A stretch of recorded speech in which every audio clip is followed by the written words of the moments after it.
Good morning. Sunday morning. I had a bit of stuff filmed from yesterday, but I don't know. When I was editing, it was basically too boring for me to watch, so I just thought, I'll delete it. There's a cat there. And we'll start fresh here on Sunday. We were out, did a little bit of trick-or-treating yesterday. Yesterday was Halloween. Did a small bit of visiting. And yesterday what I did, I emptied this truck. It had about 11,000 pounds of peas on it. But it was stuff I had bought from the neighbor, so I had to make sure I weighed it before I emptied it. So what I did is I had that auger over there set up, and I unloaded it into a bag, and then wrote down how much it weighed, because the bag was hanging on my scale, and then I unloaded it into the pea bin. So it's a little bit extra work, but if you're only doing a few tons, you know, maybe up to 10 tons, it goes pretty quick. Today, being Sunday, I'm not gonna fire up the mill and start making any bags, I don't think. It's muddy. I don't want to drive the tractor around all over like that because it makes it kind of gross. But what I am gonna do is I'm gonna take the grain vac up and fill up my 2 feed bins. I got a barley bin to fill up and a oat bin to fill up. So I'm gonna do that. That won't take very long. Grain vac loads so fast, so I mean a few hours and I should be done. So we'll see how that goes. Okay, I just got the grain vac up here and set up. I already took a little bit out of that farthest bin, but I'm gonna take some more. By a little bit, I mean I took like 2-3 ton. So I'm gonna come up here, take about 5 ton out of this, 6 tons. Then I'll take 4 tons out of that. I think I can get about 10 ton on that International, that single axle. Then down to unload. I gotta do that about 4 times. So I'll get 5 tons out of each one of these bins. Then I'm gonna move down there, take 5 tons out of a few more bins. The more you can just use steel hose or steel pipe and this smooth aluminum pipe, the faster it goes. Seeing how I'm only getting 5 tons out of each bin, I really don't care about the speed of it. So I always use this, I got this short rubber one, and I use that one because then I can pull it out of there. Like when you have these steel ones in there, unless you get the grain vac set just the right distance away from the bin where you can slide that black sleeve in, you end up with the pipe full and the grain vac full and then a bunch of grain on the ground. Not a lot of point in seeding the grain, spraying it, combining it, drying it, just to dump 5-6 bushels on the ground every time you move the grain vac around. So we try to be as tidy as we can. I'm gonna walk down now. I gotta grab the International, bring it up. Okay, so I got my first load loaded up. I took, you know, half out of this bin, half out of that bin, sort of deal.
I do got to give a quick update here. The only thing of interest that happened the last couple of days that I didn't make a video.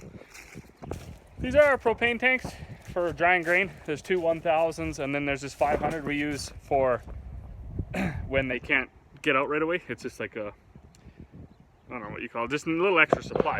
Anyways, this valve down here, when I walked by the other day, was completely white, like frozen, and it was dripping out of here. Why is it doing that? And then this has happened before for sure. Like valves will fail, and sometimes they'll fail in the closed position. So even though the valve's all the way closed, it leaks through there somehow. So what I did, I put a plug on there, and I actually left it all the way open, and it seems to be not leaking now. So that's probably the way that's gonna have to stay. Good evening. So I had to press the wife into service there to pull the truck out. I like floored it out into the field, which of course was not the right move, but it was only 50-50 my fault. I was going up and the gas pedal got stuck. So, I mean, I could have just threw it into neutral, but I was like, whatever, let's just ride this out and see what happens, right? You know, let's keep life exciting, see where we go with this. I didn't make it. Obviously, as you can see from the condition of like everything, you basically don't even make it where the road is hard packed. So driving it out into the field that was fall worked is just probably, you know, probably wasn't the best to do. So, but anyways, we got it pulled out, not a big deal. I was thinking, like, you know, the chicken and the egg thing, right? Like where did the barley seed, or like where did seed come from, right? I mean, it must have been there first, and then it grew the plant, and then we harvested the seed, and then replanted the seed and grew more plants. But that's just, you know, whatever, a weird thing to think about. But I was thinking about that because I moved barley out of 8 different bins today. So what we do, when we're combining, we have a pretty good idea of what we think is going to make good seed. Well, then once we get it in the bin and we get it dried, you're going to leave it till, I don't know, into the new year probably, before you actually pull it out and see if it germs.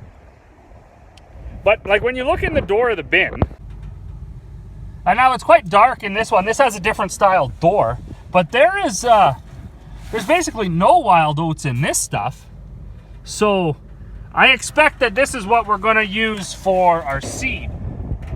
Once we get into the new year, you know, it goes through shut this door. So yeah, once we get into the new year, I'm going to take a sample out of that, plant it, and see how many germinate.